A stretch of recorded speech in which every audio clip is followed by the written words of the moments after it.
Hello guys, this is Dr. Meenu Pandey and I welcome you all on this particular channel of mine, Nan Speaks channel, and we are discussing about language learning. As you know, there are different aspects of language learning. There are different things which are associated with language learning. Out of that, the things or the aspects on which we concentrate a lot, that is vocabulary, that is grammar, but the thing which is in most of the cases which is neglected is phonetics. Yes, even after being student of English, we are not consciously studying this particular aspect of language learning. Although we know that what is the correct pronunciation of any word, but in some cases it may be we are not aware of that and we are mispronouncing that word, that term, even that letter or the complete sentence. But we are not aware of that because some way or other we never encountered with this kind of term in our life. But this is very important, and if you don't know, then now you have to focus on this particular thing, that you have to pay attention to your pronunciation too. And first of all, I'm going to define what is phonetics and what is its requirement.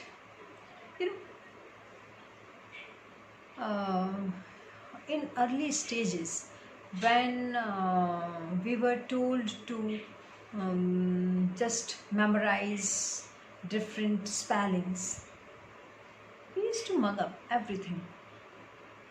NO is no, KNOW is also no. Okay, why? What's the reason? If this question is being asked, just simple explanation. K is silent here. There are so many terms where something is hidden, something is silent. Now the question is this: if this particular sound, this particular letter is silent, why have we included it in that spelling? Like knowledge, KNOWLEDGE. Knowledge, where is DGE? And if it's not needed, why are we including it in spelling? Obviously, we should delete this particular extra thing from that spelling, but it didn't happen and we are following the same thing again and again. So it creates so many problems for us, especially for the beginners, especially for the learners of second language. Learners who are from first language, they don't have any kind of question like that. They don't have any query related to this because they are already aware of the fact. But the learners of second language, especially in case of India, because Hindi, as you know, it's a very scientific language, and whatever is written, we are just going to speak out the same thing. There is nothing which we are going to hide. There's nothing which we are not going to put any stress on that. Okay, but in English it's not like that, because English is stress-based language. On some particular word, or especially you can say on some particular letter of that word, we put stress, and some of them are just unstressed. Okay, so if it is not stressed, then we are not speaking out that, but it's a different matter again. But when we are talking about spelling, there are so many words which are misspelled only because of this confusion. So how to just get a solution of all these things? The solution is, one and only solution is phonetics. If you are aware of phonetics, different laws, different rules related to phonetics, then there is no problem. So yes, one more problem, like APPLE. We never pronounce it like apple. We pronounce it apple, bottle. Okay, so it means if any letter is repeated, if any letter is repeated in its spelling, even then it is not pronounced twice, it is pronounced only once. because this is the rule. Okay, it may create confusion for us, like SUNNY. It is name of someone, and we pronounce it like Sunny. But if we are considering this particular rule, it will be Sunny.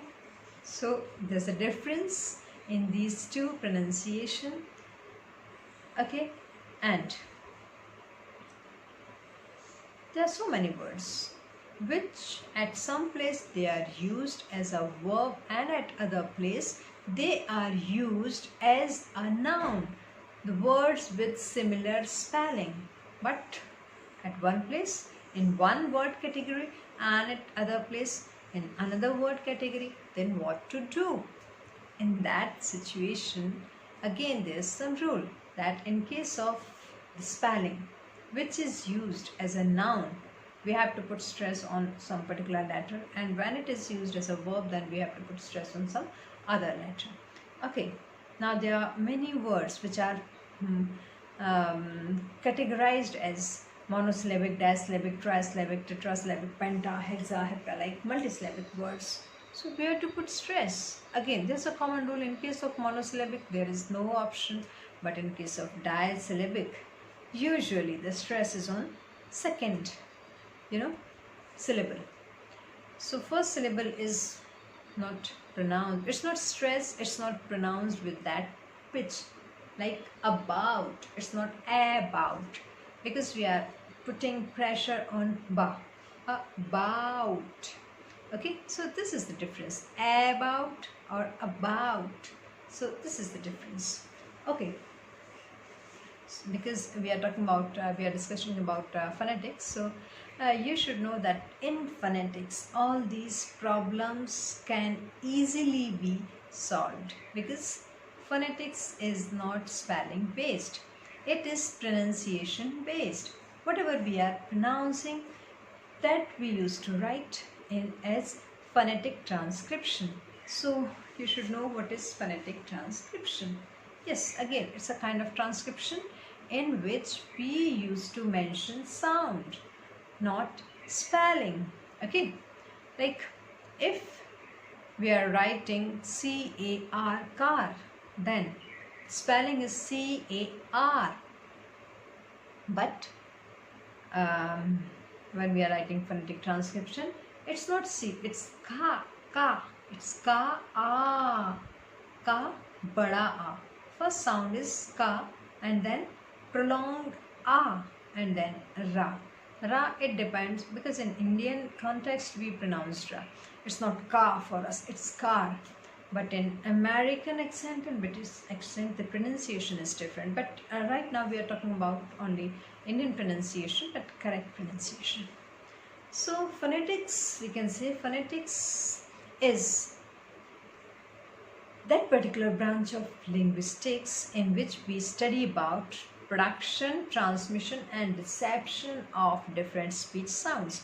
How different speech sounds are pronounced, how they transfer, and how we are going to receive them. So the entire thing is being studied in phonetics.